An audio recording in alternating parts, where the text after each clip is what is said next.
Hey, everyone.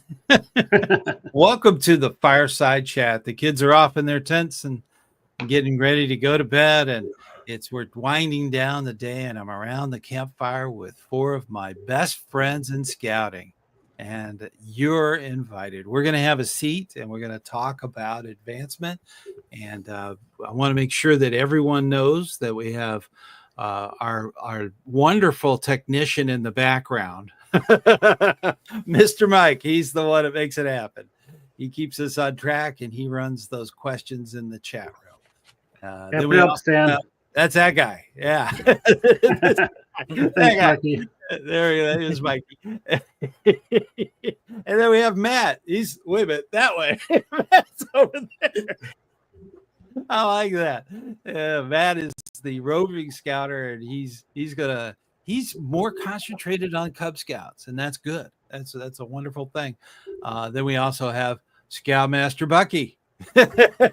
Wait a minute, second guy down there, over there. Scoutmaster Bucky. So I feel like we're on the Brady Bunch. Yeah, it is. It's like a Brady Bunch. You're looking around going, what the hell? I don't know. I'm not related to that guy. But it's fun. It's a fun time around the campfire, and definitely put your questions in the chat room. And this is live. So we'll be able to answer your questions.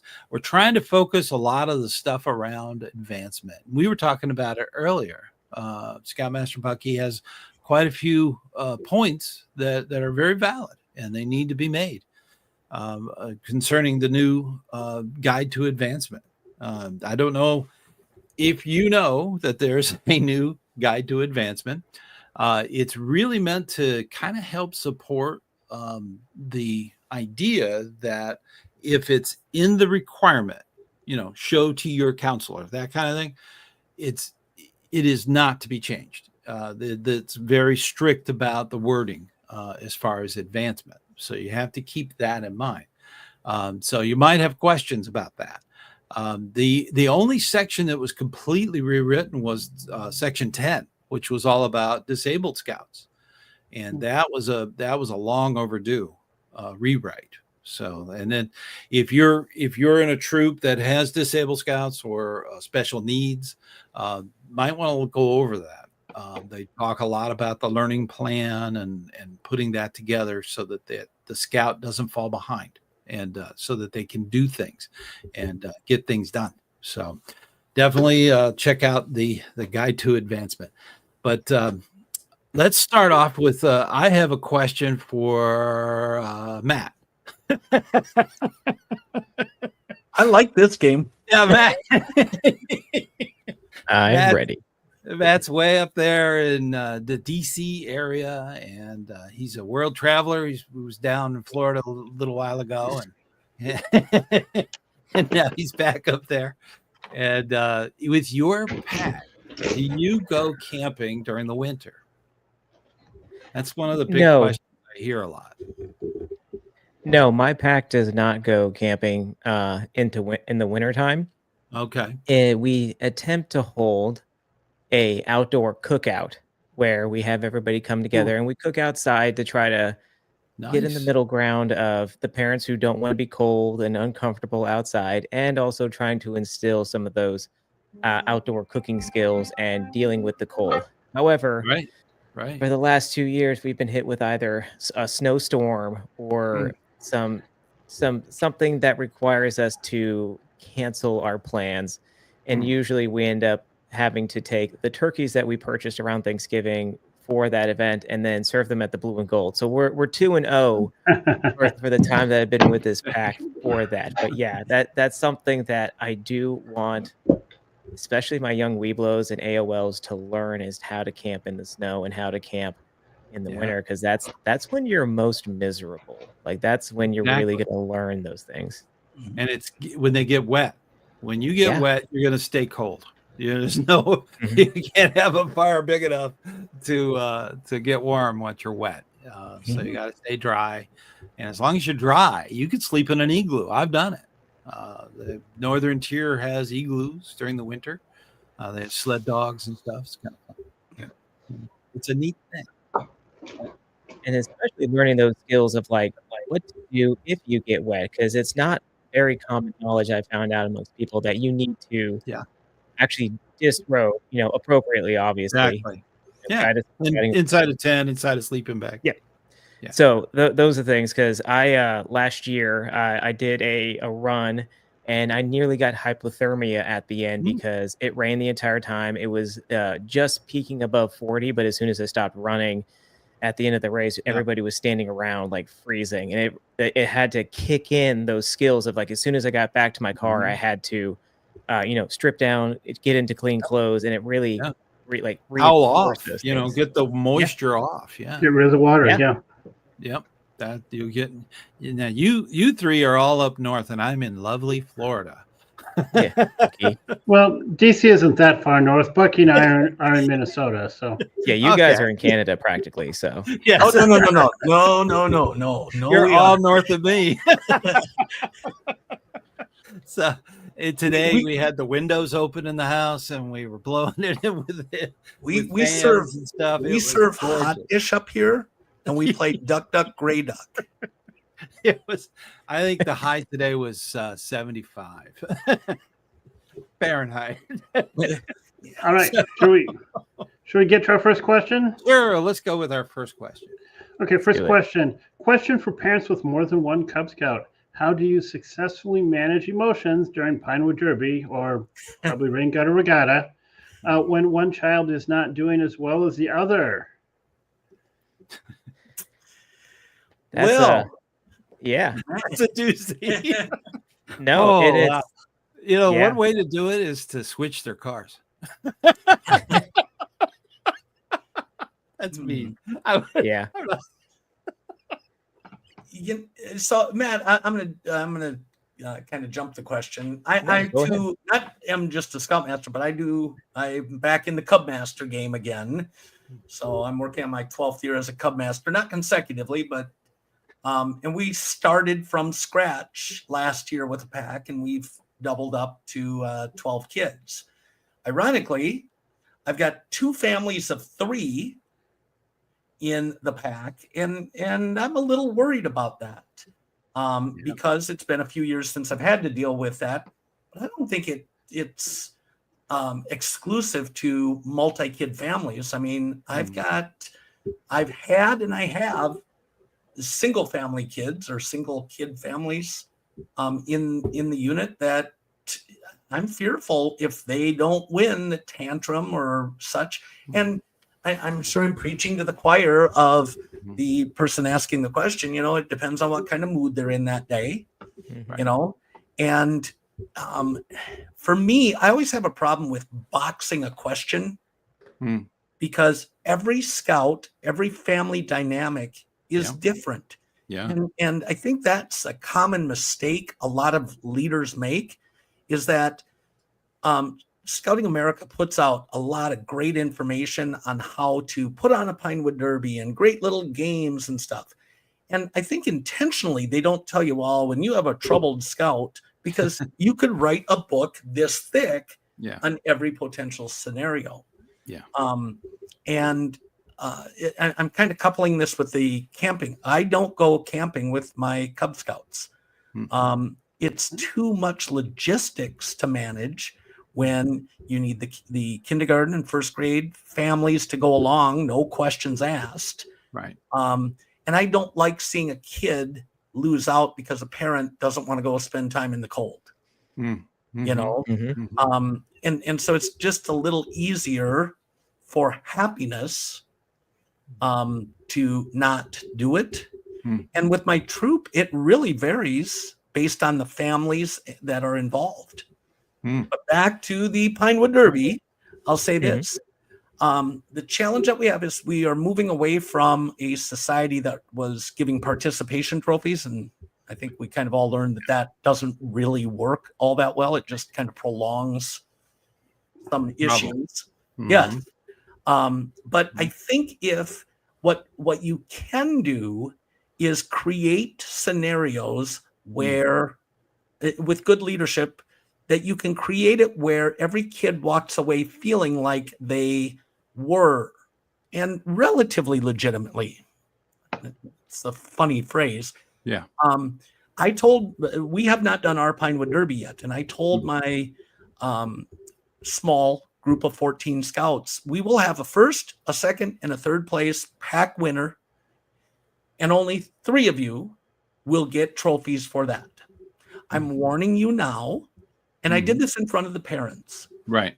I said, however, we will have other prizes for, let's say, the most fuel efficient car. In other words, if you come in dead last, we're going to give you a prize. But some of you may not build good cars. You may not be the engineering type. So we're going to give one for most creative, most colorful. Yeah. If you can come up with a list, you can kind of tailor the awards to who you might anticipate could be the ones to win it. I caution going, okay, best girl car, best boy car. No, don't But, do that.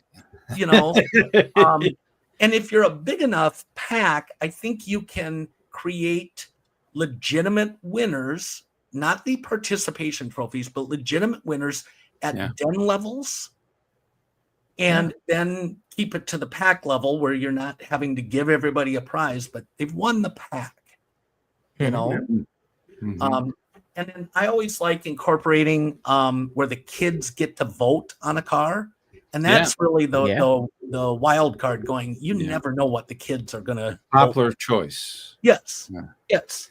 And you can even get creative and have the parents vote on cars, or the scout leaders, or the adults that don't have a direct interest in one or multiple scouts in the unit. Usually a little less biased in their choices, right? Or at least we hope. You know. Now, one of the big things that when I was growing up was a long time ago with dinosaurs and stuff. And when I was growing up, I was very competitive. And my older brother always beat me in every game we ever played. And it was very trying. And my father, which I thought was, one of these sage of wisdom, he said that playing a game, there's always going to be a loser. No matter what you do, it's how you lose, how you choose to deal with being a loser, in that game. The loser is a little hard these days, but, there's only one winner and everybody else that played didn't get anything. So it's how you deal with that. And that's really what competitions and games is about. It's not just who's the best winner. It's how you deal with the loss. So I'm going to kind of direct a question, which I think I know the answer to, but we're an organization that builds character. Yeah. And winning does build character, but doesn't losing and how we learn to lose and make ourselves better actually build stronger character? I'm not saying that we should go out and create situations where everybody loses because we're building character. It's, and there's a lot of different competitions. You have everything from rain gutter regatta to the Pinewood Derby. I've seen kite competitions. I've seen all kinds of different competitions. And there's only one winner. That's it. Yeah. So it's everybody else having to deal with that. And you're right. Cub Scouting is about building character. And if they've never had that experience, they always got a major reward for just showing up. That's not building a good future. It's not building their confidence, and being able to deal with the loss, I think, is the biggest thing with the two siblings in the Pinewood Derby, dealing with them. So it's really the other thing I'll say is when I've done Pinewood Derbies before, taking that in consideration, because I'll be straight up, I have never been a fan of participation trophies. And me too. There was a time where you're not giving prizes. I think it's also the show that you put on. Yeah. So one thing that we do is we make a big deal like the Daytona 500, and racer number 34 is checking in. And we've even done it where we do interviews with them, and it's projected on the big screen of saying, okay. And it gives them, the kid, a moments that the parent, if they're made aware of what's being presented to them, that when they're down on it, hey, look, everybody laughed when they saw your car, and you wanted people to. So we're giving the parents tools to help diffuse that upset scout. Yeah. But there's no 100% good answer. I mean, you can put on the funniest show and compliment the kids, and there's still going to be a kid that's upset. And it's sad. I try as hard as I can as a scout leader, but I have no magic formula. And I think some parents expect us as scout leaders to have the magic answer. You know? True. And, you know. Well, Matt, what do you think? You're the Cub Scout expert. Yeah, I wouldn't call myself an expert. I'm here learning on you guys, you know, on the trail. So no, everything that Bucky said is what I was going to say. You have to set expectations with the parents. You have to set expectations with the scouts. I've had to deal with this fairly recently, and even in activities that were not amongst like the pack. I've had competitions in the den where the kids are practicing like running back and forth and doing like quick first aid, like recognizing the signs of certain things. It's like an activity for like what do you do for a sprained ankle and all that. And I've had a couple of people we try to make it a competition. Like if you get the question wrong, like you just run down and come back and you can ask again. And I've had a team lose, and you know, one scout who was the one that kind of like was the linchpin that for that loss. Like he kind of broke down and had a hard time, and had to like with he and his dad and I had to sit down and talk with him about like, hey man, it's like, it's not the end of the world. You're 100% okay. Like you got 9 out of the 10 questions correct. Like you're fantastic. It's just a part of life, and like you guys are all doing great. Just to try to get him to understand that like it is not the end of the world, because I think kids are in that little tiny aperture where they think that everything is going to have lifelong impact to a degree that it's not going to. So I think that that's what you do, set expectations. Then the awards, we do that with the Rain Gutter Regatta. We have like the golden anchor. So if your boat sinks, oh man, you get a golden anchor. And we have ones like the one with the most passengers. So it looks like one of those like Roman or Greek ships where they're sitting there and they're rowing. And I'm like, yeah, your dad's a history teacher. I get where you got that one from. So those are the same recommendations. I think Bucky hit it on the head. So awesome. I'm gonna jump ahead and sorry, I'm kind of stepping on Mike's job here, but I think there's a couple of comments and we can close out the Pinewood Derby thing. Yeah, I'd like to get to a bunch of shout outs. MB66 joins us from Troop 66 in Garden City, Rhode Island. So nice. Thank you. Big Red Bus joins us very frequently. Peter from Northeast Georgia. So, love the avatar on there. Yeah, that's great. Bianca joining us. Welcome. Is Bianca? Fakey Fakerstein, I believe. We remember Fake. A memorable name. Okay. It is. It's a great name. Looking for recommendations for different pads for a sleeping bag. And maybe the question should be what kind of weather are you dealing with? Is it snow on the ground or is it southern Florida? I recommend Motel 6. That's my sleeping bag. Motel 6. I'm not an ideal. I do have a tent that other leaders call the Taj, because I'm at 60 years old. I said I am not going to be sleeping on the ground. So I've got a cot, and I'm it's a Taj. Okay, I don't like being crouched down trying to put my pants on. Okay, quite honestly. So I got where I can stand up in my tent. So I do have a Taj, and everybody always says, "Oh, we know it. He's camping." I take more than 10 square feet, so it's the Taj. And when as long as you're not going camping like that. As long as you're not hiking and needing to carry it a long distance, that should be fine. My hiking days, I think I did my last trails at Philmont. Isn't that what we have scouts for? No, I'm just kidding. Okay, Kind so I'll do What- 5 miles. That's not a problem. want Not to gonna get do to more some than that. want to get to some more here. Joe Davison from Natural State Council just finished the second half of Wood Badge. Woo! Congratulations on doing Wood Badge. Very good. Excellent. Andrew S., hello from Nassau County, New York, Pack 689. Nassau. Yeah. Meredith Hills, Troop 2000, Fontana, California. Man, that's the Inland Empire right there. That's my old council. That's your old council. That's my Okay. Eagle Scout council right there. Wow. Okay. That's awesome. That's awesome. Is there any other questions going on, or is it just shout outs? Yep. Okay. Yeah, here's a question. What is your favorite merit badge? Ooh. Interesting Oh, I do question. have a favorite. I have a favorite, and I'm a counselor for it, and that's the cooking merit badge.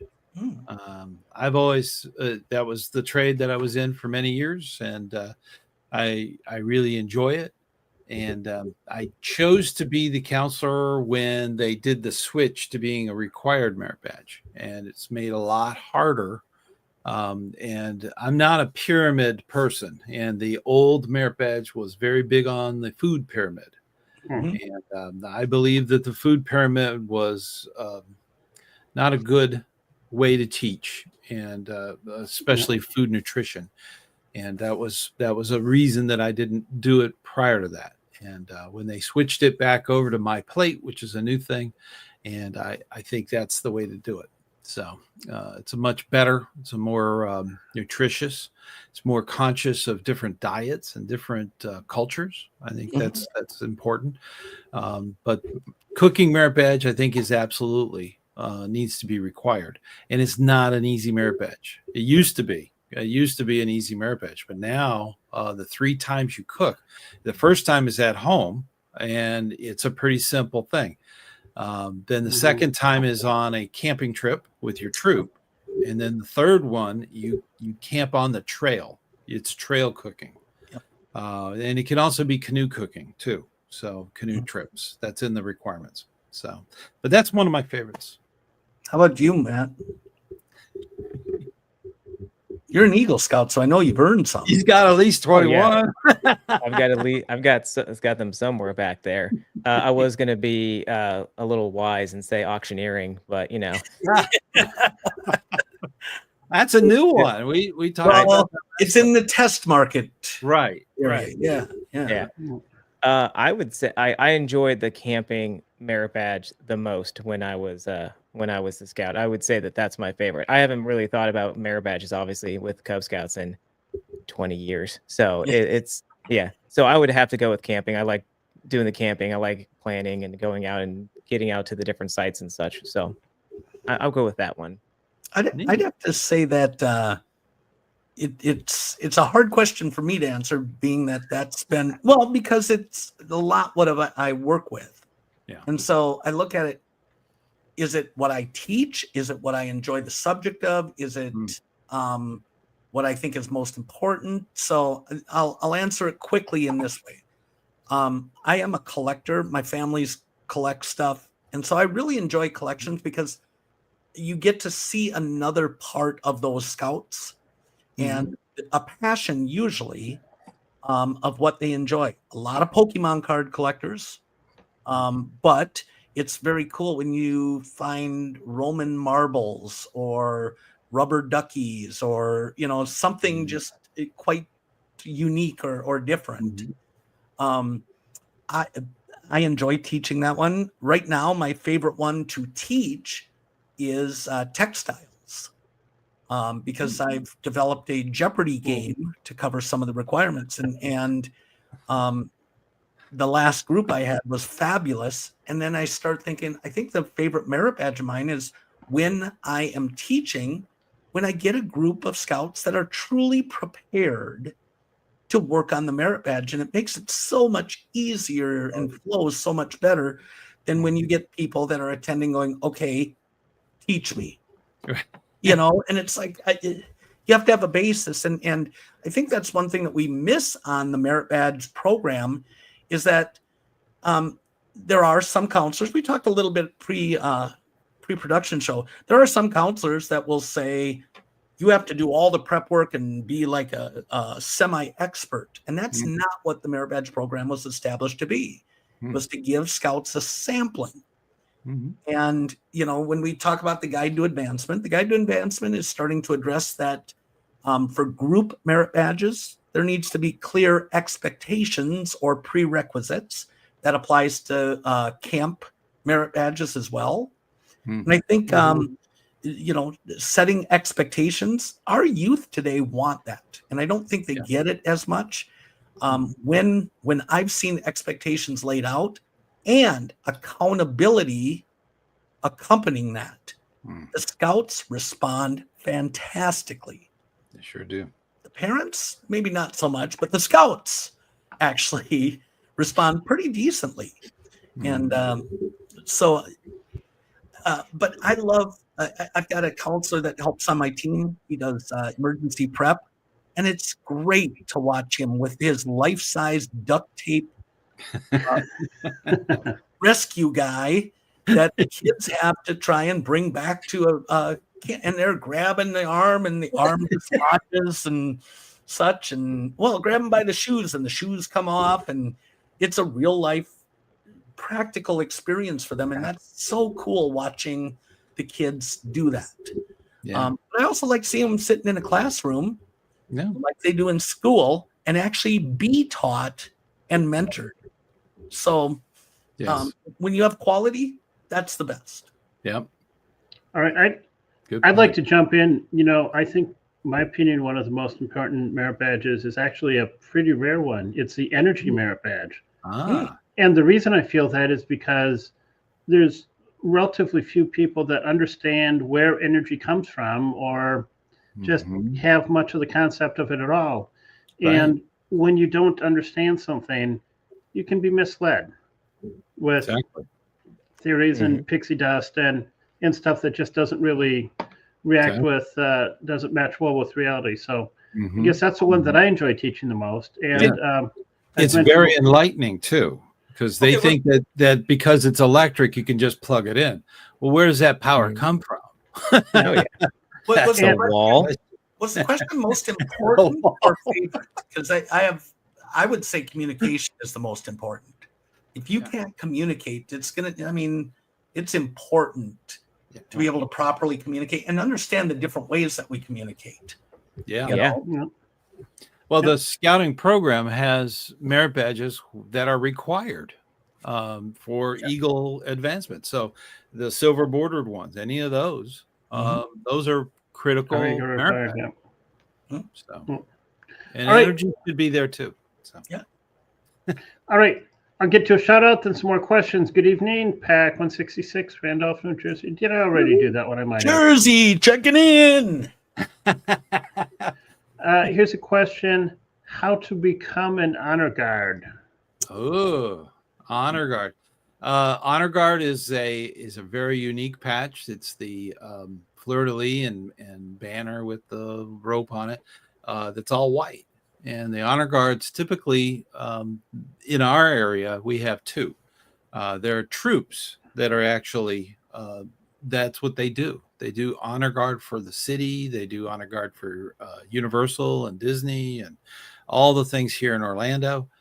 They do a lot of different things. They do flag retirements and so on. But it's the troops' focus, and they have auditions. They have, I think it's 10 people in the troop, and their troop number is 911. So, and it is very prestigious to get into that group. I think they are working on a crew, so that's why there's two. So they have a crew that's also out there, and it is sharp, really sharp. We're talking Marine type of quality march, and just total. It sends shivers down your spine. It's just beautiful. And what really sets it off is they wear the red berets from the 70s. They look really sharp. So they're an awesome group. So Yeah, I'm not aware I've of never any- seen this before. This is so cool. Sorry, I got it pulled up on the other screen. This is have you seen sharp. some Wow. of that? They have that. I think they have a Well, website. Yeah, there's a Okay. there's a blog that is pulled up. I've never seen this. I've never heard of an honor guard in Scouts before, so that's a new one for me. That's cool. Honor Guard.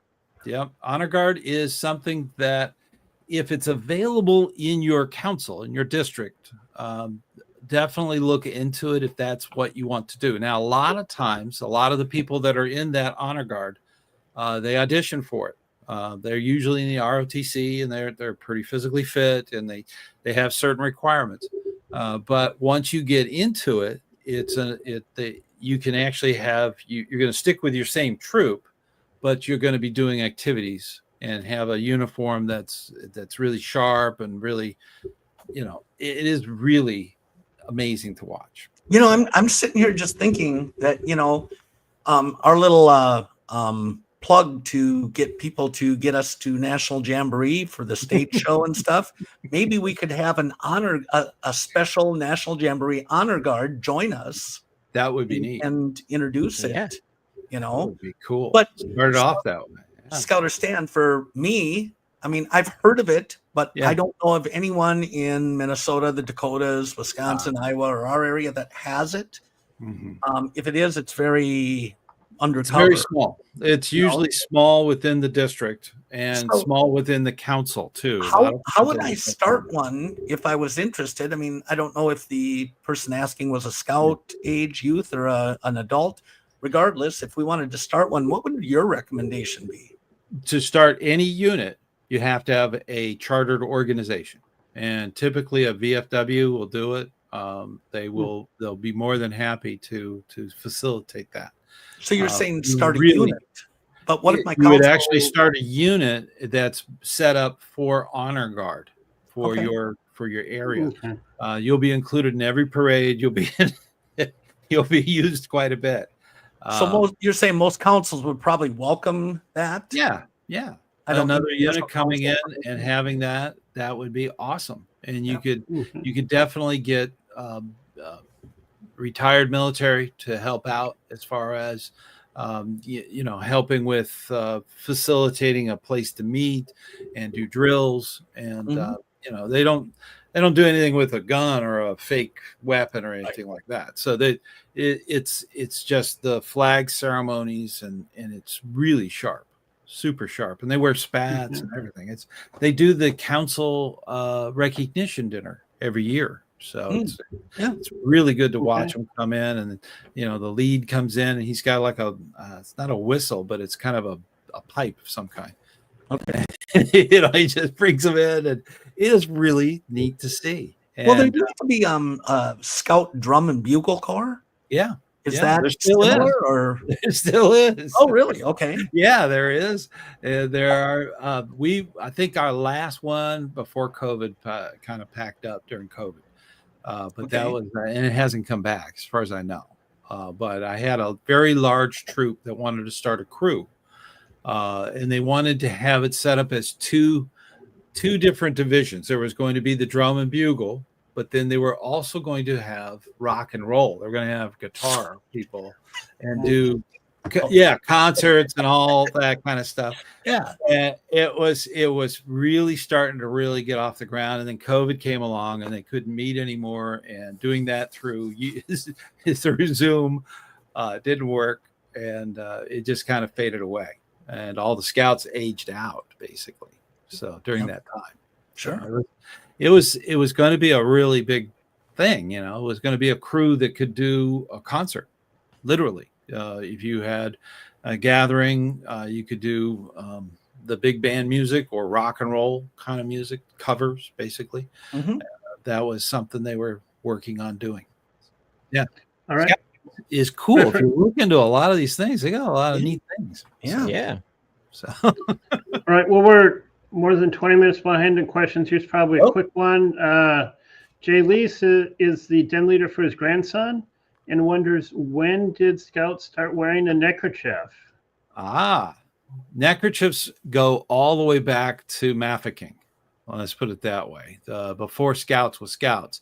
when Baden Powell was starting off, he invented the scouting movement, and he always wore a scarf, and it was always around his neck.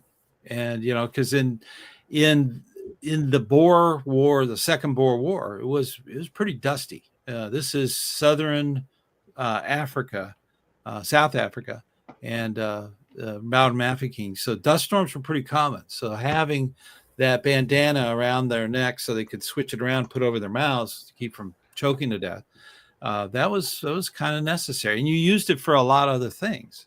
If it was a hot day, you made it wet and it kept you cold, around the arteries of your neck.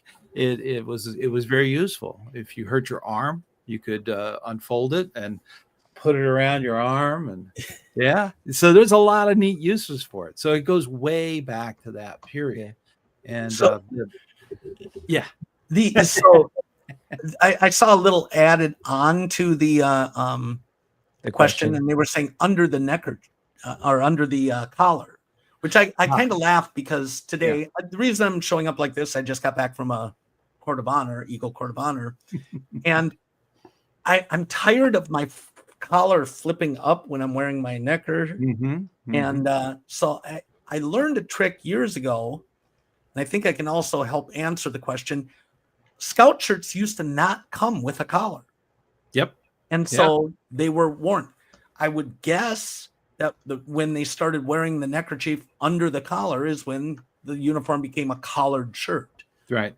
I believe the first reference to it was in the insignia guide in the 1970s. It was the first photograph of it being under the collar, because of the new shirts coming out later in the 80s. They had collars. Yeah. And that's probably when that morphed into it. So in the 80s, when the two-tone instead of the all green, when they went to the two-tone, that's probably when they said put it under. And that's still in the guide to an advancement. I have people from Europe that are all a fluff that it should be above the collar. Well, no, it's under the collar in the United States. That's just the insignia guide. Now with Europe, keeping in mind that they have, their insignia guide doesn't affect ours. So they don't supersede ours. So we have to stick with what we have locally. And that's why we wear them under the collar. If you're doing something international, you could wear it over the collar. That's often without a woggle, which is the thing that actually pulls it up like a tie.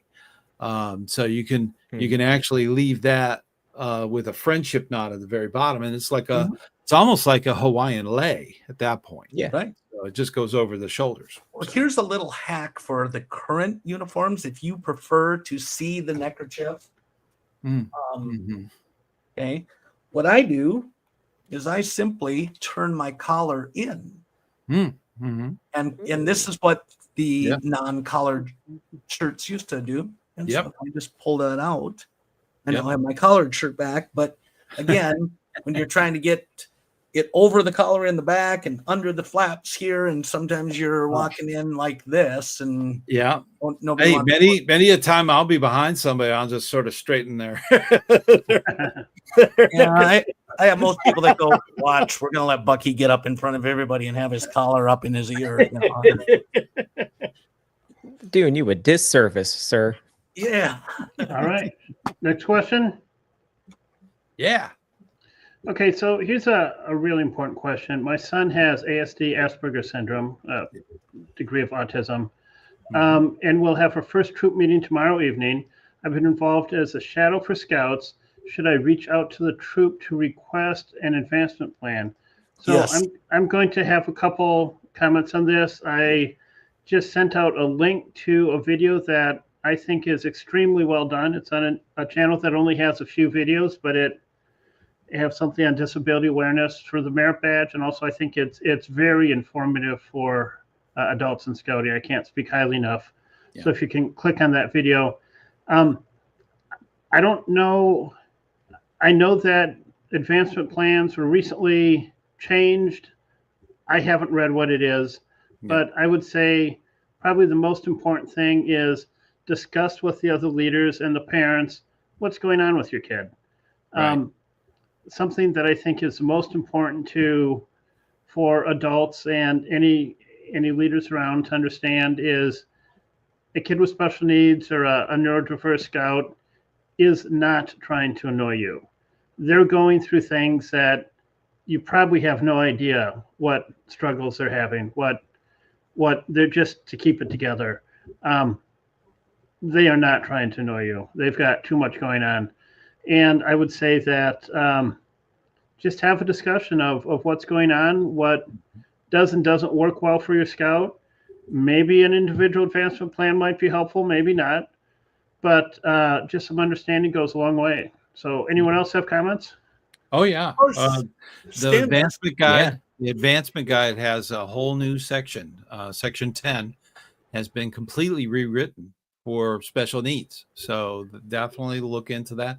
And it talks about that very thing. It actually talks about coming up with that advancement procedure, the plan basically for that individual scout. Now, also, I've dealt with special needs scouts on a regular basis with several units. And what was very critical for the success of the scout was having the parent involved, because other parents get in there and like, well, why are you spending so much time with this scout versus my scout? So you have to have the parent involvement as much as possible. And that might even be a requirement for some individuals. Okay. I have no idea how mild or severe it is. Okay. Depending on the scout. So it might be required more than others. There might be just a little bit of changes with the actual requirements for advancement. So as far as special needs scouts, definitely have the parent involved. It's unfair to basically put a scout that needs full-time attendance in there, thinking that the scoutmasters have gone through all the courses and know all the things about your scout. It's unfair to just kind of dump them there. That's not good for the scout leaders. So we need to make sure that they know about it and you're involved. So that's the critical thing. That's my 2 cents. And I just kind of add a little more on that. I've been around quite a few scouts that are neurodiverse, and that term neurodiverse is really well explained in that video that I sent out. And honestly, none of the scouts that I've been around needed any individual advancement plan. Good. None of them needed any changes. None of them really needed any one-on-one. All they needed is just some understanding, and to have the adults around them not make something into an issue that need not be an issue. Correct. Yeah, exactly. I've also been around adults. There aren't any units out there that are special needs only, that all the scouts are like that. No. Yeah. It goes into every unit. Every unit brings them in. It's wonderful because I've seen scouts that no legs in a wheelchair at a camp out. It was awesome. And they had the time of their lives. All of them, all the scouts did. So it doesn't, I think it's important that we bring them into regular troops, but with the understanding that they have to go through that process.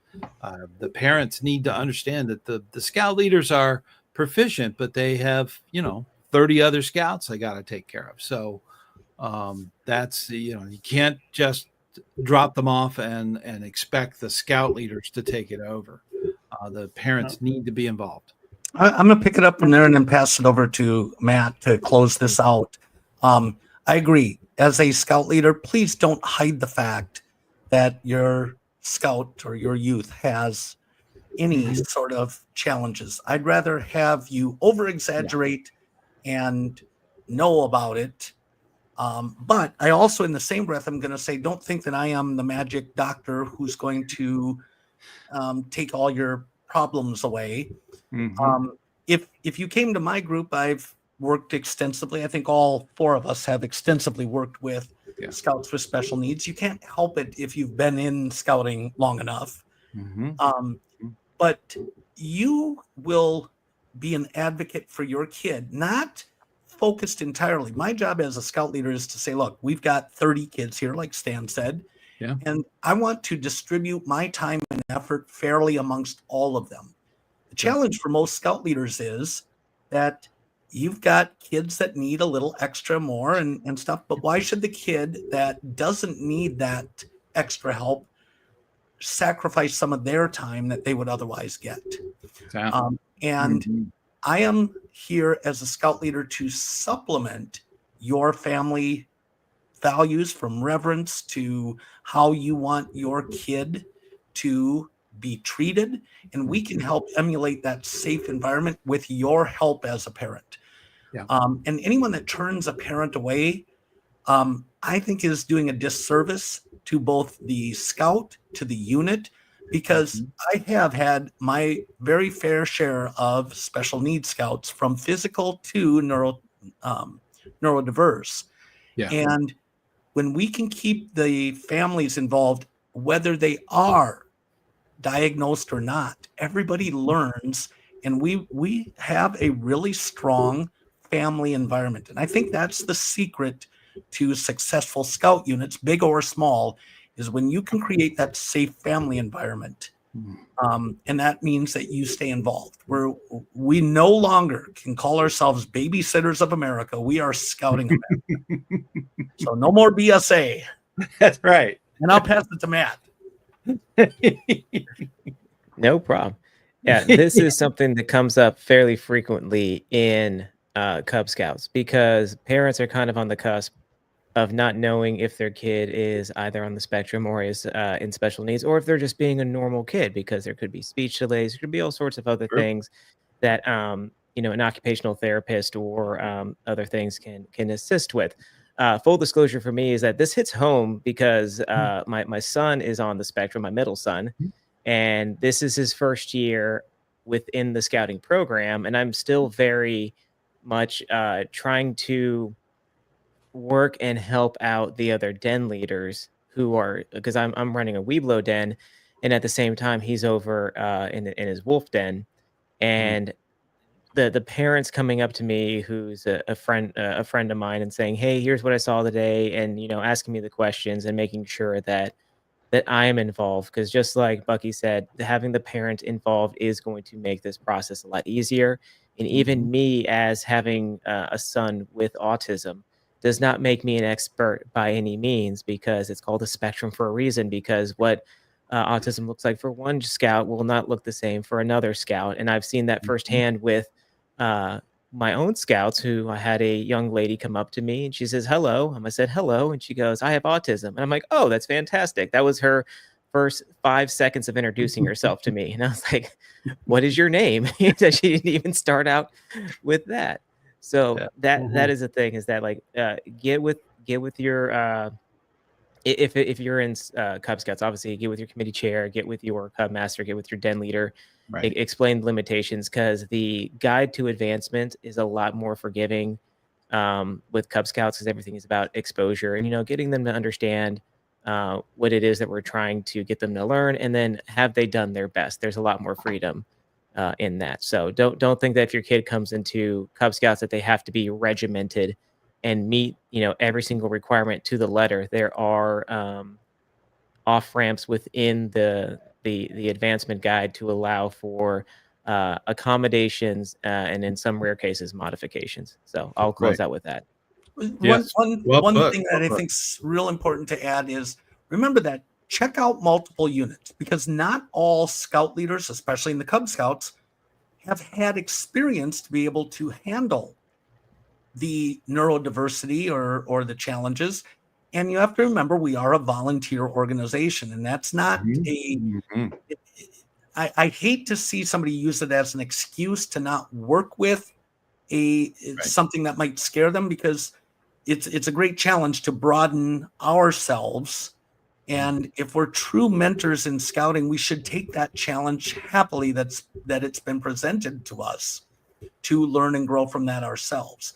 But as a parent with a child that has a diagnosis or such, don't be surprised if you run into a group of well-meaning volunteers that just don't have the experience or the skills to deal with it or know the right questions to ask. True. And, that might be your calling as a parent to say, this is an opportunity for you to help educate others. Yeah. Good point. I'll throw one more plug in there. These courses are taught at the University of Scouting. So if you're a adult leader out there in the chat or somebody watching this after the fact, and you're wondering if you should go to the University of Scouting or not, I saw several courses across all 4 schools that discussed dealing with kids with special needs. And I didn't take one this year, but last year I did. And I think that there's a lot of phenomenal information out there to help you out. Because if you don't have somebody in your life who has special needs, it is going to be a little bit of a learning curve, and you want to be prepared for that. Almost like it's a motto of a stellar organization that's been around for 115 years. So. All right. Well, I have a quick shout out and comment. Nimrod Diaries gave a crash course on the history of the Pinewood Derby at their Pinewood Derby tonight. And thank you for the training and information you provided to enable him to do that. Don't we actually have a movie down in Derby? Down in Derby. Down in Derby. Yeah. It's an actual movie about the founding of it, and some parents apparently going crazy about making the perfect car. So if you look for it, it's out there. I like that he gave you a shout out for your videos that inspired him. So kudos to our fearless leader, ScouterStan. Okay, and I just want to comment to all our viewers. If you haven't already, please hit the thumbs up. That will help YouTube show this to more people. Hopefully, more people will be shown this show. Okay, another one. Well, this one could go on, but try to answer quickly. Do you have some advice for someone taking on a pack? What would it be? And we can try to answer this somewhat quickly. I know this question could go on for a long time, but there's a lot of questions here. Have fun with it, and that's my input. I agree. I agree with Bucky. Have fun. It was the best time of my scouting life, was getting to be the Cub Master for only 2 years. I only got to do that for 2 years, and it was a blast.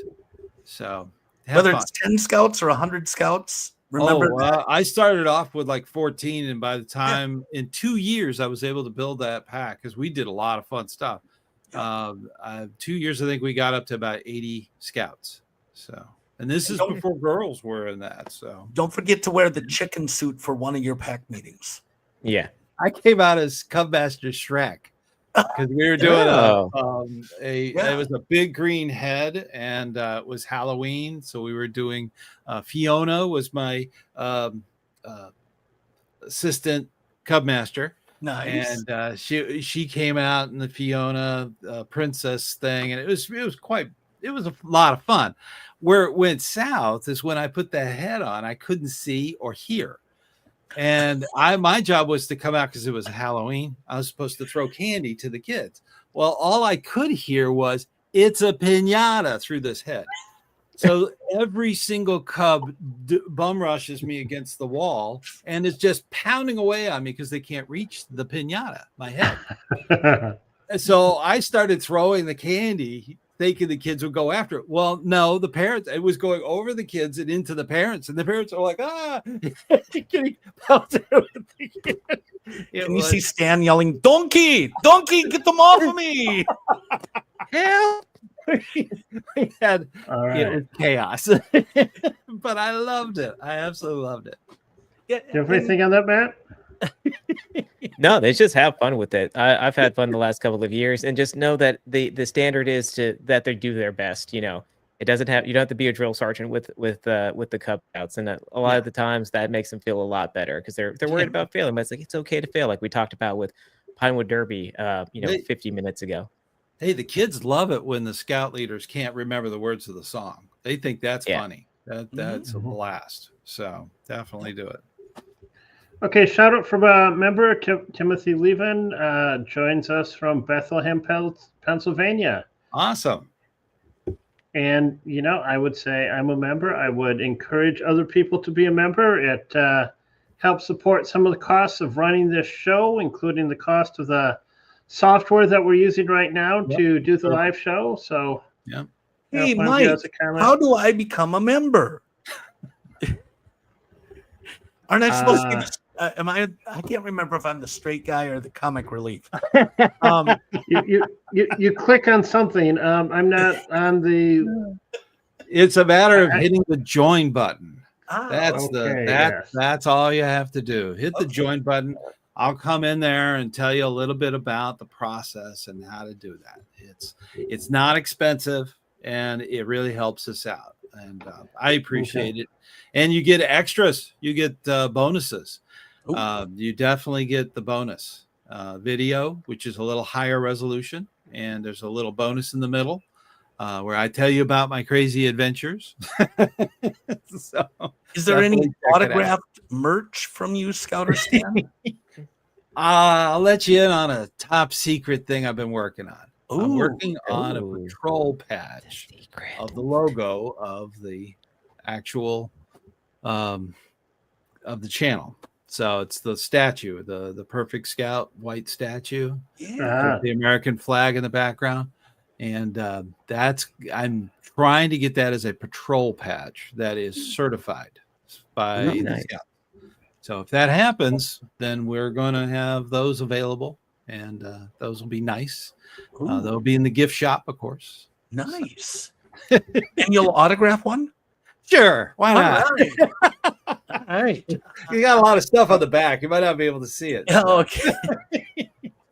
National. What gave me the idea was National does that. Whenever the Chief Scout Executive goes out public, they'll have a handful of those in one of their cargo pockets, and they will sign the back. There's like a sticker on the back, and they'll sign the back of it, and it actually has, the Chief Scout Executive emblem, the office. They'll actually hand those out. So we could do a Campfire Chat or patch collector set too. That would be neat. Wouldn't that be cool? Kind of like the national leaders give out at Jamboree and stuff? Definitely. So that's something that's going on in the background. I'm working on that. And I need all of your guys' address because I'm also working on a crew shirt. So part of the crew. Okay, so there's a question I'm not going to put up on the screen, but someone asked about scouting for food, and the answer to their question, I think each council decides when it will be, and maybe even it can be done different times each community. At least the way that we do it in our small town is the troops kind of join together and do it on a particular weekend. So I think our council does April. I got a fun fact on that one. That was actually an Eagle project. That's what started that. Really? Eagle project. It was a food collection for the local food bank, and it started as an Eagle project. So, and it's just caught on nationally. So this is the time of year that the food shelves could really use some help because we're not around major holidays yet again. Right. And that's when they see the surges. And so what a great Cub Scout service project to do a food drive. Yeah. Yeah. You don't have to wait for the councils. You can just do it. Yeah, no, we are actually, ironically you say that, my pack is doing that at the very end, or not the end of this month, the end of April, right before we go on our first camp out of spring, we're doing that. And it's exactly what you say, Bucky, is that everybody's willing to donate around Thanksgiving and Christmas, but around now is when they really need it. And one of the I call them like the legacy families of scouting that's around here, where the grandfather shook Baden Powell's hand and all that. He's been around for forever, and his son runs a food bank called Serve, and they do the Stuff the Truck. So we do that several times a year to get the Cub Scouts out there pushing carts to get people to donate food. So yeah, 100%. That's something that needs to get done. That's awesome. Yeah, fantastic. Even if you're involved in an event of some sort, be it a district merit badge day, be it a camporee, even asking people to donate or bring a unperishable food item and doing a drive as a part of that can be a real good thing. And for all those wood badgers out there, that's an excellent ticket item. It you is. know, to introduce that either at a unit level, at a district level, or just in general as a serving the community. Yeah. Awareness is a lot of it. You need to have that awareness out there. Yeah. That's true. And you know, from our standpoint, we most of the people that view this on a weekly basis or monthly basis, they are the leaders, and they need to be told, hey, let's make this awareness across the board. There's a lot of people in need, and we do have to help others. That's part of our oath. That's right. So let's always remember that. And I mentioned that for a reason. Hey, when you're saying the Scout oath and the Scout law, make sure your parents stand up and make the Scout sign too. They're paying for scouting. Okay. They're paying for the membership. They're paying for their Scouter. Make sure they say the words too. And it follows that they should act Scout-like. So that sets a good tone. So definitely have them do that. Repeat the Scout oath and Scout law. Cub Scouts, troops, and crews, everyone. So, Mike, you got more questions? I do. I'm going to skip over a couple questions that are kind of not a real good match. Meredith Hill says we have several Asperger's syndrome or autistic scouts in our troop, and my son is one as well. She said, and she says that parent involvement is very important, and older scouts can also be very helpful. Yeah, absolutely. Definitely. I still summarize parent involvement and communication is great, and just making sure adults don't make a problem where a problem isn't. Right. Exactly. If it isn't a problem, don't make it a problem. Follow the Scout law, and that will make a lot of scouting go better if everyone does. So, I'm giving a hallelujah to that one. Okay. We need to have fireworks. We need a fireworks. Right. Let's see. There's some questions that were really kind of already discussed. Okay. Alex Gourlay says his favorite merit badge was carpentry. Okay, great. Can I share a quick story about the carpentry merit badge? I would love that. Okay. So I was just getting the Scoutmaster Bucky program started, and we have Sea Life Minnesota here at the Mall of America. And I said, well, let's do oceanography there. And so we did oceanography there, and they said, well, can we do more? I said, well, I don't know, environmental science. Yeah, we'd love to do environmental science. And I negotiated with them to be able to do the carpentry merit badge in their big rec room. Yeah. And in their classroom, they could do environmental science. I had 4 classes of carpentry with 10 counselors in the morning, 10 in the afternoon on a Saturday and a Sunday. So we had like 40 kids. So what, 4 times 460 kids that went through. Okay. I had 6 pallets delivered of lumber. We made planters and such, and we had to do for who it was that mentioned this. If you remember, you had to do shingling of a roof, and so we brought in a fake roof and stuff. Had all the stuff delivered. I'm not going to call out the company, but it's one of the big ones. And the nails that they sent were a 1/4 inch longer than what we ordered. Oh.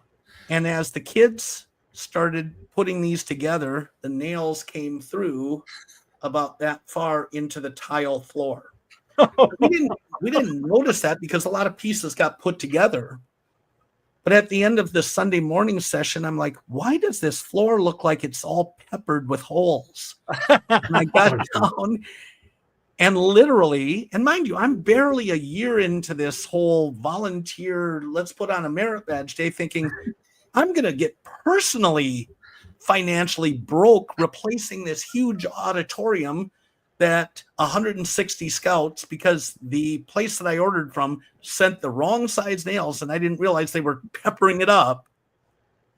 And I'm just fearful as I'm checking out, and the gal goes, I'm leaving in a week. and I really don't care because we're planning to replace this floor anyways. And I'm like, Oh yes, You did them a divine favor. intervention.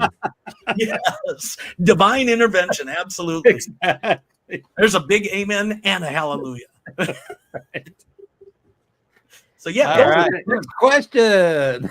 Well, Before you know, we've We got to put actually a log on the fire here. Hang on. we've All right. actually caught up pretty well in questions. Steve has a Roger Crone autographed patch. Okay, Oh, nice. that would be nice for his Right. collection. See, that Before might we move on, if I can, Alex. So Alex reached out to me to ask that question about he's trying to become a lion den leader, and he's one of our brand new like adult leaders Awesome. on this channel. So Alex, I hope that the conversation that we had earlier answered your question. If not, hit me up again. I'm more than willing to sit down and talk with you. Yeah, right there, Alex. Yeah, There you go ahead and hit me up, man, so that way we can make you comfortable and have you start out on the right foot. So just channel your inner 6-year-old and you'll be Yeah. fine. Right? Yeah. All right. Uh-huh. And you know, we're kind of running out of questions, so Okay. Well, I got a question. I have What just was a few the left, most but I'll important thing that Matt? What's the most important thing you ever did or learned in Cub Scouting? I'm gonna you get mean you as a Cub too, Scout, buddy. or is it like as a Cub Scout, or what? As a or Cub Scout? I'll tell you what I learned. What I learned in Cub Scouting is that the absolute perfect amount of syrup will actually float a bunch of pancakes. I've heard that many times from every Cub Scout. What? I found that if scouts are cooking breakfast, pancakes will either be raw in the middle or black on the outside. I learned Almost never just right. I learned that dirt is an ingredient in Cub Scout cooking. It adds texture. Yeah. And character. Yeah, It can be with the older scouts too. it can be. I was never a Cub Scout as a kid. Okay. But as an adult, and I'll kind of answer one of the questions that I see in the chat. So hopefully I'm not stealing this from Mike. And it has to do. It's a one from Cat D, where it talks about parents being uncomfortable with their kids learning about knife skills. And there's the thing that I talked about in the University of Scouting that I sat through last weekend. And it has to do with removing the taboo of an object. You want to teach your Cub Scouts how to safely handle these things, because much like my golden retriever that's spinning around in circles in the next room that you can't hear, but I can, is that they get excited when things are different and there's something that they're not normally doing. So when a scout is handed a knife for the first time, it's taboo. They've not been allowed to touch something sharp. Their adrenaline is through the roof for it. And there it is. Yeah. And what I can recommend, with having dealt with bears and now Weeblos and soon to be AOLs, is that, start out slow and teach them teach them to handle the things appropriately. That's why we do blood circles. That's why we go over the safety with everything. And obviously, we try to tell them, be cautious, be safe, be cautious, be safe. And unfortunately, there's going to be times where there'll be a little nick of a finger or something like that, and then it turns into a first aid lesson. But that's just one of the things that is going to happen, and we just have to do our best to be safe as possible. And like anything with any new skill or anything that is scary, you do it in smaller increments. Like there's a reason that we start out with butter knives and soap. So that way they learn how to not cut their fingers, and they learn how to handle the knife and all that. And then you move up to it. And then you still got to be cautious around them and make sure that they are also checking each other, making sure that your older scouts are making sure that the younger scouts are not running around or using their multi-tool as a cell phone, or something to that effect. Those sorts of things can be corrected by the other scouts in creating that culture. So I think that's the biggest thing that I've learned is if you teach them, it's not that big of a deal when they do have the knife. So, Right. Matt, if I can read I agree. between the lines on that question, yeah. how would you suggest I, as a leader, deal with the parents that are like just freaking out about this? What can you advise on how do we deal with the parent that's going, my kid shouldn't have a knife? Mhm. How do you address that? Because the kids will follow good leadership. It's the parents, I think, Sure. that might be kind of hidden in that question there. Yeah, absolutely. Talking with the parents and saying how scared were you when you first learned to drive a car? How scared were you when you do these things, and that you kind of go slower, and you have to learn and you have to make mistakes in order to become a better driver. The longer you wait, the worse that it could possibly be, because it becomes taboo. And scouting is about teaching these kids these skills. So if you want them to learn this and be safe with the knife, you have to teach them to be safe with the knife. You have to let them practice being safe with the knife. Because if you don't, then if they only touch a knife once a year just to carve a bar of soap, then they don't have the experience with it. I go with the there's an old analogy of like, if you have a year to make a pot, it will be an okay pot. But if you make one pot every year or every day for a year, you're better off, because now you've done it a lot more. So telling the parents Okay. that, of like, hey, you need to let your scout do this more often, supervised, so that way they learn it, and that way they are better off. And you have to sell it to them like, hey, they will get more safe the more that they do it. Yep. And maybe they should learn it with their scout. I want to ask Mike, with kids currently in there, and I know your kids, and I'm sure you had a little bit of fear of them with the first time with knives. I mean, maybe we should ask the question of what's your concern to understand why the parent might be objecting to it or concerned about it. I personally really didn't have any concern with that, because it seemed fine. And I mean, my kids have been using tools. I'm an engineer, so I was, they've had exposure to things. My kids are very proud to tell people that, yeah, my brother and I usually fix CNC equipment on the weekends, and they're 13, which they literally do. I was waiting for you to say I'm an engineer. They got 10 fingers. If they have come back with 9, we still got a 90% success rate. It's exactly. No. That's still an A. So Matt mentioned, part of something that's important. We teach safety and how to handle knives correctly. But something that I find interesting when teaching safety, whether it's to scouts or adults, is how easily the message might not be absorbed. So I think, Matt, you mentioned the blood circle, or some groups call it the safety circle. Basically, hey, if you got a sharp object, stay back.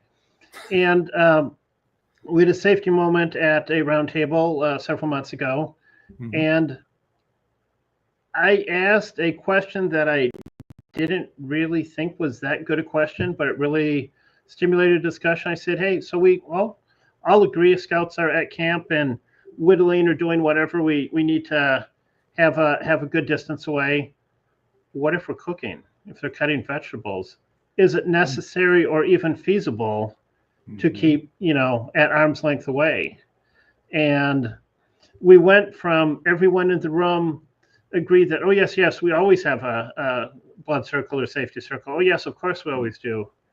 And then I just brought it to, what about when we're cooking? And no one in the room really could tell me, that they really maintained that.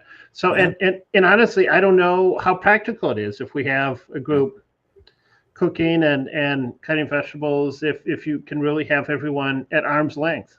But that kind of shows how safety, it's sometimes hard to internalize something. Correct. And I think it goes off of the practical application versus the intent. The intent of a blood circle is to teach situational awareness of the person using the implement and those working around the person with the implement. So while I agree that you can't have a good cookout if you have only one person chopping within a blood circle, in a safety circle, And it's just, hey, much like in the way that you guys have these safety circles, make sure that you are aware of where your knife is, where your partner's knife is, those sorts of things. That's the intent of that, at least as I've come to understand it over the last, couple of years. Yeah. Stan, I'm seeing a comment here about, having the scout revisit the rules of safety after having violation after violation and their knife removed. And I've heard of people removing corners on the totem chip and the totem chip needing to be in possession. What about that? Yeah. The totem chip is I did a video on the totem chip and the fireman chip too. And that particular custom of cutting the corners off of the for violations, minor violations, is not recommended anymore. Mainly because it got out of control, became bullying. It became a lot Shaming of and stuff. Okay. Exactly. So what we do now, or tell Scoutmasters, is to retain the card so that you could talk to the scout about what you observed, and that they retain the card with the knife, so that you can hold on to them, and then talk to them away from the crowd, from the group, so they're not embarrassed, and then just go over that process again, and let them know that if it continues, if that is not observed, if your safety is not observed, then this will be suspended for a period of time. Just understand that, and understand the rules, and go over it with them, what you saw, what they did wrong, and just make sure that you're not bullying or embarrassing them. That's the important bit. Sure. If you're satisfied with the answer, then you can give them the card and the knife back. But if not, you might say, well, I'm going to hold on to this till I have a conversation with your folks, and then you could talk to them about what you talked to the little Billy about, and that way you can kind of settle that issue, and and just hand them the card. And if they see that he's not being safe at home with sharp objects, then maybe that he does need to go through that training again. Well, one thing that I'm surprised we haven't incorporated into our knife training and scouting is that, we touch on it very lightly, but this does not go to school. This does not get used without proper supervision at a scouting event with your totem chip card. Yes. Yes. And I think we'd have a lot less issues. It's kind of like our youth protection stuff. Right. We are very, very forthcoming and emphasize the importance of youth protection from all different levels constantly. And I think the same thing could be done a little more urgently with the knife safety. Right. Yeah. And it goes for the adults too. I was doing an Eagle Border review, and it just so happened to be in a building that had Homeland Security in it. And I have a pocket knife. So I said, oh, boom. I'm going to leave this in the car. I'm going to put it in the glove compartment and lock it up. It's just second nature to have a pocket knife. And you can't go into the building. You'll have everybody jumping on you. You make a good point about the adults. I think having the adults partake in that same training and same expectations. We kind of did it by accident when I first became a Scoutmaster a few years back, decades, something like that. And it was really cool because one of the unwritten things that came of it was the youth learned confidence in approaching the adult leaders when the adult leaders were wrong, and how to appropriately say, look, you're not following the blood circle. Exactly. And, it's a good reminder to the adults. And to me, that's the adult association part that we really don't build into the program, but we have plenty of opportunities to do that. Because when I ask my scouts, what did you think of the camp out this morning? We did a reflection and they're like, it was great. Okay, but the kids today are so programmed to give you the answers that they think you want, so they can just move on and check the box. And so by giving them opportunities to be on an equal basis, but still understand that there's a respect level of adult youth. I think it's a great point of what adult association is supposed to be doing. Right. And it's a two-way street with that respect. It's the youth are respected by the adult, and the adult expects the youth to it's a mutual thing. So so it's involved, and it's very important. We always say in scouting that it's a safe place to fail, and it is, for adults too. Yeah, exactly. And the parents that are out there that are on the fence about, oh, I don't want to be scout facing, or I don't want to do those things with the Cub Scout. Go ahead. You're not going to look silly. You're going to be just fine. In fact, you look more silly not doing it. So get in there. Go do it. Have fun. That's, we're having fun and learning at the same time. And that's, I think it wasn't Baden Powell. It was, I got a video I'm working on. I found it. It was a quote. He said that that scouting is like a game with a purpose. And that's the beautiful thing. I thought that was Baden Powell. I thought it was too, but apparently it was Seaton? Bear. No, Green Bar Bill. Green Bar Bill. He's known for that. So look it up. He's in that book. He's in that book. Research. So one of the we're kind of out of questions, which is great since we're about an hour and a half in. Something that came from an experience I had the first year that I was an adult leader at summer camp with Scouts BSA with the troop is when you're using a knife, be looking at what you're cutting, period. If you need to look away, if you're talking to someone, put down the knife. Right. Because we had a situation where a scout the whole troop had just got their tone chips that day. And we were back at the campsite, sitting on the shelter, sitting on a picnic table. One of the scouts was chatting with some of his friends and sharpening his brand new knife, not looking at what he's doing. And he sliced the palm of his hand open, which, we went to the first aid tent, some Band-Aids, and it was taken care of. But so that's something I always mention. Yeah.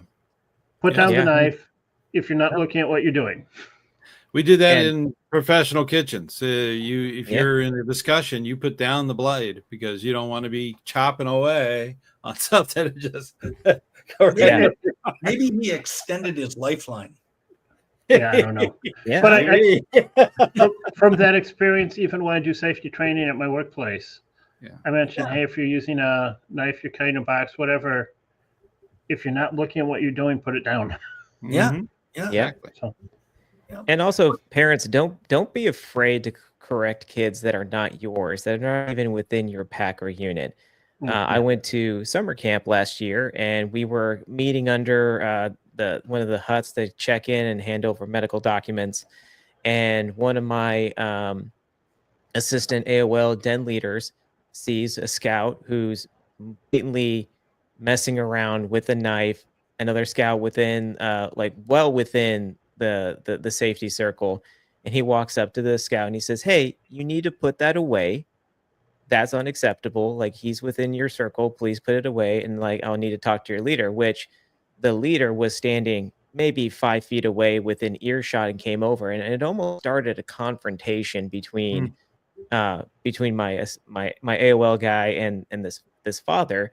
He's like, you should have told me versus it approaching my son. And he's like, well, I have to stop the dangerous thing before I can even find out, sort of thing. And I told him, I'm like, oh no, you were 100% the right. Because if that kid, absolutely, 5 minutes into his first time at Cub Scout, summer camp overnight, gets cut pretty badly and has to go home, and you could have prevented that. So throw that out there.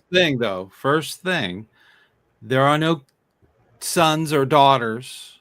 There are no children. They're all scouts. And as scout leaders, we can talk to them. We can correct behavior that's influencing a safe situation. That's something we need to be aware of. And don't let your Weeblos leader get bamboozled, You Right. didn't. They didn't. Nobody knew that kid belonged to that parent. So Oh yeah, yeah. You He wasn't, and he was a like, scout. Yeah. He was a scout, and he should have been doing the right thing.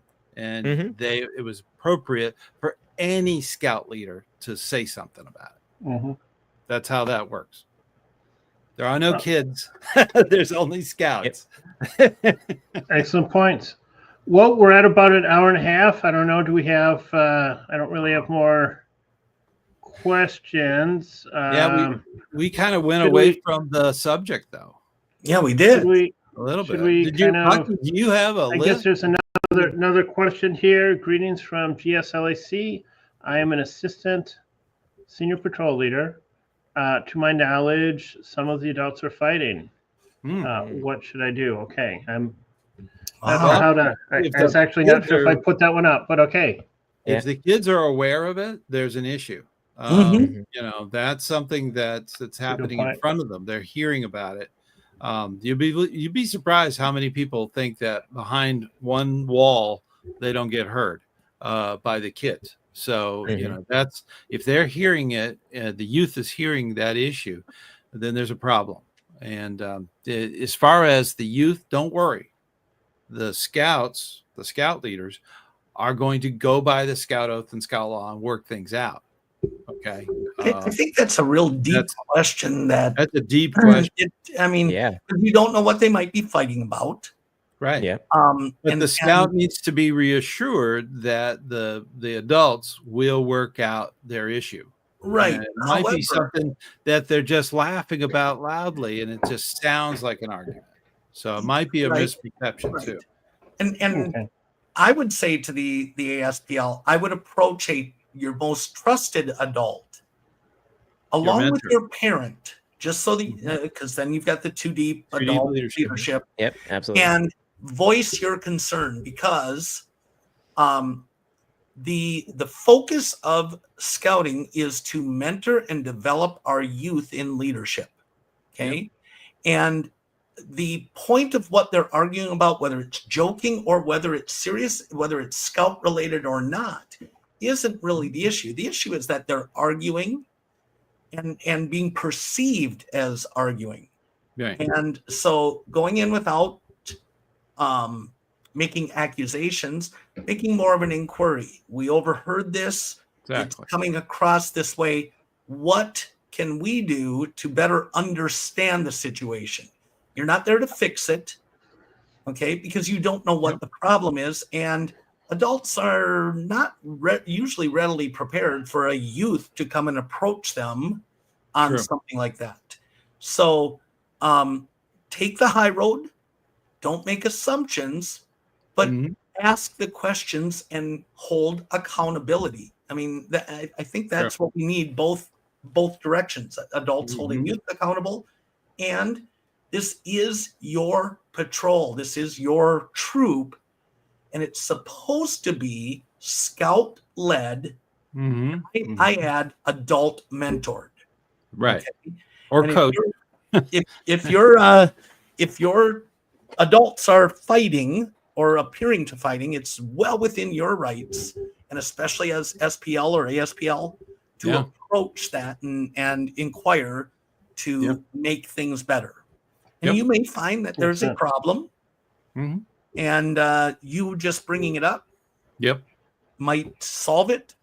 But it might be bigger than you, and that's why finding a trusted scout leader or a parent. If you don't have somebody and you think it's completely in your unit and you don't trust any of them, you have a commissioner. Exactly. You have a unit commissioner. A unit commissioner that should be unbiased. If you don't feel that they can be unbiased, if you even know who they are, go to your district roundtable. Yeah. Okay. There's a bunch of people at the roundtable that could actually help from the district. So the district commissioner is there. You also have the committee chair for the district, and professional scouters, paid scouters. So there is a follow-up. roundtable. There is a follow-up. I just want to note that I hope we can take a moment to that just popped up. I assume it's a scout that might be asking about what if the adults are bullying the scouts. Yeah. But Matt, you That's were the going to unit commissioner thing too. Unit commissioner should be brought in and just observe and see what's going on. Yeah. That's And- I did unit commissioning for many years, still do. So that's it And- doesn't and- happen that often, but a lot of times it's just taking that scoutmaster or assistant scoutmasters aside and just saying, hey, let's think about our scout oath and scout law.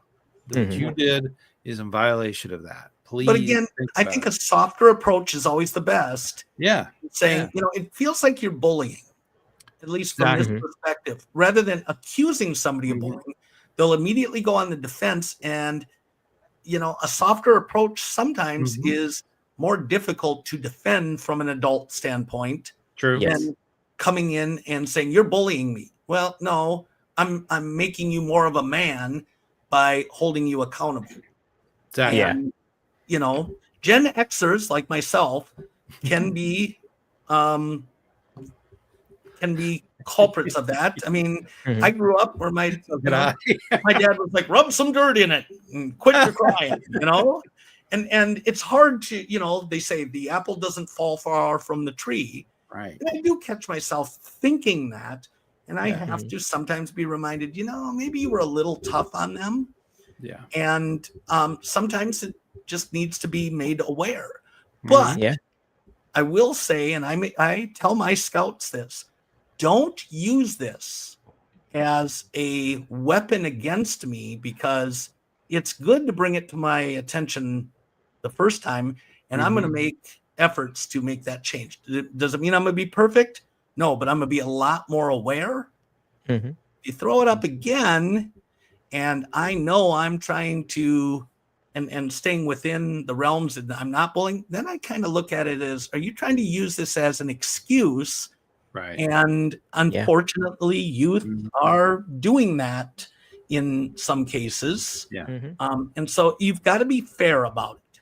And that would be my comment. I don't know what you guys have to add. I mean, I kind of agree with that. The investigator comes out of me and starts wanting to ask all sorts of questions, and that's a fairly good way to manage conflict with adults and people who have very direct personalities, because sometimes they don't understand that they're being very overbearing with youth and people in general. And when you start asking them questions about their rationale, it's more of like, hey, I'm just trying to understand why you like what happened, and then you just ask them questions, and it's not accusatory, it's just trying to get into their mentality. Because I've been accused of being direct with youth, and I'm like, yes, because sometimes that is required.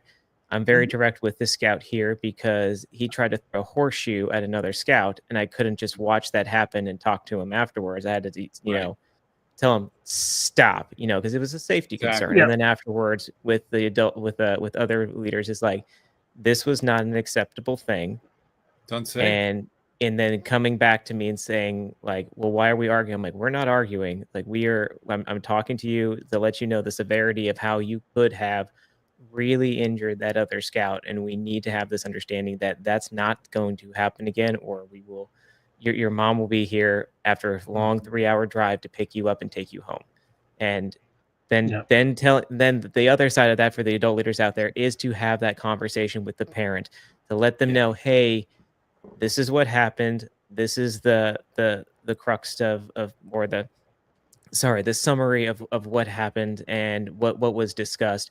We want to let you know that this happened and that this is the result of it. So that way the parents knows about it. That way it's not a Mr. Matt was being a bully to me, or Scoutmaster Bucky was yelling at me because he's from Gen X, stuff like that. I've heard He's that an times. Yeah. So those sorts of things like that those are that's the way, at least the way that I handle it, is that it's just asking the parents questions, but that's just because that's how I've been trained over the years. But I think that's a good way of handling it. One other thing that you made me think of is how a youth today that determines or defines bullying is very different with each generation. Yeah. Yes. And I'll be like, I can't believe we can't get this place cleaned up or something. I'm fuming about something. My wife will say, "Why are you yelling?" And I'm like, "That's not yelling by my definition. It's not yelling. I'm speaking passionately is what I say, but it taught me to realize that different people define things. And I speak loudly. I speak passionately, and I have had more than enough times where people are saying, "You're yelling." It's like, no, I'm really not. And I actually, one time with my scouts, they told me, "You're yelling." I said, "No, let me show you what yelling is." And I yelled at the top of my lungs, and they all kind of laughed, and it turned out for the better. But my point is, we have to understand how everybody's interpreting certain words, because generations do interpret them differently. Yeah. And that's a good point. Yeah, I found this out, a couple of years ago with my son, because he came in from first grade, and he's been going to school for a little bit. All of a sudden, he's like, "Oh yeah, Dad, somebody was bullying me today." I'm like, "What do you mean they were bullying you?" I was like, "Okay, like what was the other kid doing?" And it was something silly, and it wasn't like what we would define as bullying, as like hitting, punching, name calling. It was just something of like, "Oh, I'm gonna go walk away now." I think it was something ridiculous like that. Like, yeah, he walked away from me when I was trying to talk to him. Like, that's not bullying. like that's true. Right. And like they're that. learning. They're Yeah. in a process of learning what is acceptable socially and so on. So it's a learning process. But keep in mind, we're dealing with youth and of all different kinds. And like Bucky said, rub a little dirt in there. That's right. That's right. Mike, got your finger, rub some dirt on it. Yeah, Mike, and Stan, Matt, can I ask the viewers that are still here, did we answer your questions tonight, or at least give you better insight? I always kind of wonder that after we have our little discussions. And well, that's the nice thing is the campfire. It's not. We don't have an agenda. I like having an open forum and open questions. And just like a campfire, we got to put wood on the fire. There we go. Thumbs up is our wood. Yeah. Right, Mike? That thumbs up is everything. So that's important. And did we talk about becoming a member of the ScouterStan channel tonight? Yes, you did. Please do. And you two, I know Matt has a channel. So if you're not a subscriber, you need to go over there. I don't care if you're just troops and crew, okay? Matt does a lot of really good videos, and all of your people coming from packs have that information, okay? So definitely go and get a subscription for Mike. And then Scoutmaster Bucky just started because we peer pressured him because he's over 18. And he has one, and eventually we'll get, Matt. We'll get Mike to do one. There we go. We gotta get Mike a name. I don't need a YouTube channel. I'm happy to help with this YouTube channel. There you go. I actually never would have imagined that I'd be helping with the YouTube channel. It didn't occur to me as something that I'd ever be doing. But I'm so happy to support this channel and be part of it. And it's a great conversation here. Hey, Mike. When you wish upon a star, doesn't matter where you are. There could be some copyright. Oh yeah, we just look at demonetized. Okay. Sorry. Well, should we wrap this really soon, or do we have other? Unless there's a if you have a question, this is your last minute warning. Let's put it that way. Yeah. The only thing I'm gonna throw out there, we were talking a lot about parents and scouts and things like that. There's a great book that I've been reviewing the last couple of months called Parenting Through the Ranks by David Harkel. And I'm probably butchering his name. Sorry. I don't know David or anything like that. I found this book through doing research for other topics for videos. And it's a very good read. And it talks about his journey in his Scout, all the way from Cub Scouts all the way up to Eagle. And it breaks down the chapters into different things, talk about Weeblo ranks, and then going from, tenderfoot to first class to star to life, everything. And it's written in like parent, and it's written in bullet point, which is great for me because I'm able to digest it a lot faster. I recommend it. I think it was less than $20 for me to get this one. And it's got some good tips and some good things inside of here. Especially like try your best, make new friends, talking about what you want to teach with your kids and have expectations. And signs of success, they're talking to their friends about scouting and different things like that. So there's a lot of stuff that we talk about in here is in this book. So I think David did a great job. I would love to meet him one day, but I think that this book is well worth the the couple of dollars that it's on Amazon. So I'm gonna look that up. And I'm going to do a plug. I'll be in Duluth, Minnesota on March 15th and 16th with a number of my crew and some of the local scouters in the Duluth area of Minnesota doing a merit badge day. And I'm trying to figure out, maybe that might be a good place to start just a real simple video for my peer pressured YouTube video channel. We'll see.